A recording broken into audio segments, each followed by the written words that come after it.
നീ ഓക്കെ ആയെന്ന് Thomas sir പറഞ്ഞു. ഇത്ര പെട്ടെന്ന് ഓക്കെ ആയത് തോമസ് സാറിൻ്റെ അടുത്ത് ഒരു ദിവസം കിടന്നതുകൊണ്ടാ.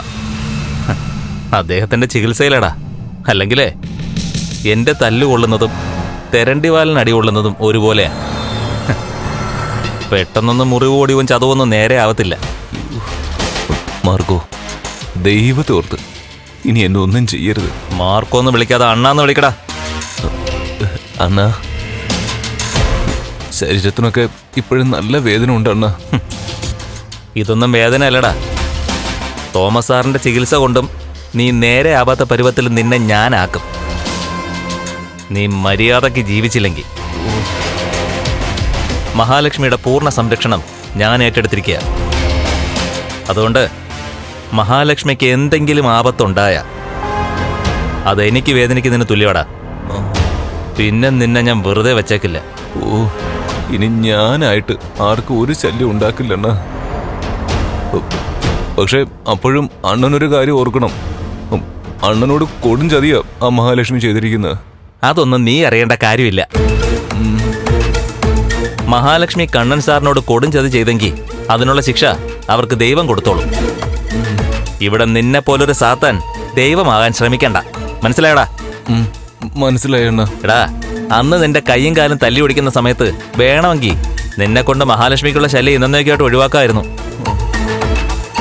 മഹാലക്ഷ്മിയും കണ്ണൻ സാറും തമ്മിൽ തെറ്റിപ്പിരിഞ്ഞപ്പോ നീ സ്നേഹം നടിച്ച് കണ്ണൻ സാറിന്റെ അരികിലെത്തി.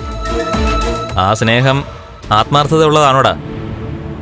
മഹാലക്ഷ്മിയെ ഇല്ലാതാക്കിയിട്ട് കണ്ണൻ സാറിന്റെ സ്വത്ത് മുഴുവൻ വിഴുങ്ങാനല്ലേ നീ നിന്റെ ബന്ധുക്കളും കൂടെ ശ്രമിച്ചുകൊണ്ടിരിക്കുന്നത്? അയ്യോ അണ്ണ, ഈ ഞാനും കണ്ണനുമൊക്കെ മഹാലക്ഷ്മിയെ കണ്ണൻ കല്യാണം കഴിക്കുന്നതിന് മുൻപ് ആത്മാർത്ഥമായിട്ട് കഴിഞ്ഞിരുന്നവരാ.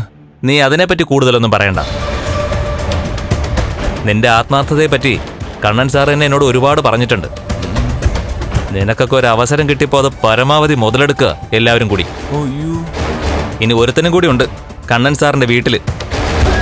കൂടപ്പറപ്പായിട്ടും സ്വന്തം ഏട്ടനെ ഒറ്റിക്കൊടുക്കുന്ന ഒരുത്തൻ, ഉണ്ണി. അവന്റെ അമ്മായി അച്ഛനെ നിനക്ക് വിട്ട് ഞാൻ പൊട്ടിച്ചിട്ടുണ്ടെങ്കിലും അവന് 2 എണ്ണം എനിക്ക് ഇതുവരെ കൊടുക്കാൻ പറ്റിയിട്ടില്ല.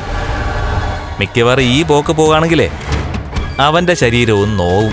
അണ്ണാ, ഞങ്ങൾക്ക് കണ്ണന്റെ സ്വത്തിലും പണത്തിലും ഒന്നും ഒരു നോട്ടവും ഇല്ല. അവന്റെ ഭാവിയെപ്പറ്റി ആലോചിച്ചിട്ടാ ഞങ്ങളൊക്കെ വേദനിക്കുന്നത്. കണ്ണൻ സാറിന്റെ ഭാവി ശരിയാക്കാനാണല്ലോ നീ നിന്റെ പെങ്ങളെ അവിടെ കൊണ്ട് നിർത്തിയിരിക്കുന്നത്.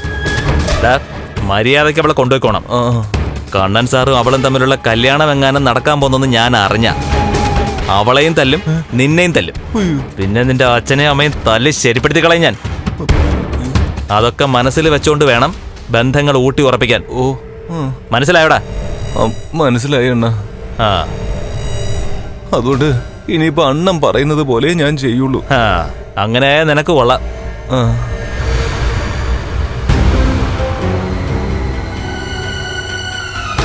എങ്ങനെയാ ഇപ്പൊ മറ്റവന്? അതേ കിടപ്പേനാണ്.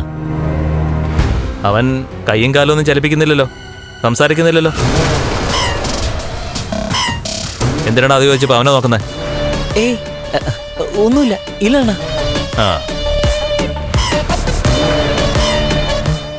അയ്യോ, വയ്യാതിരിക്കുക. മര്യാദക്കൊക്കെ ജീവിക്കടാ.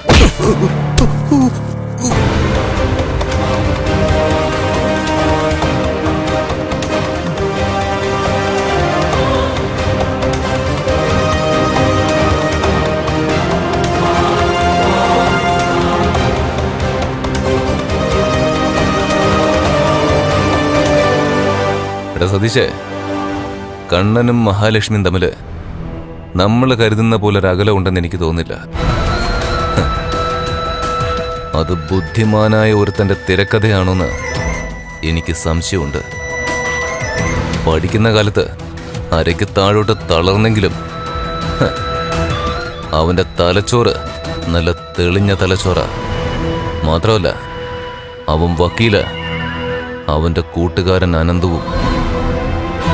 അതുകൊണ്ട് ഇനിയും മണ്ടനാവുന്നത് അബദ്ധമാണ്.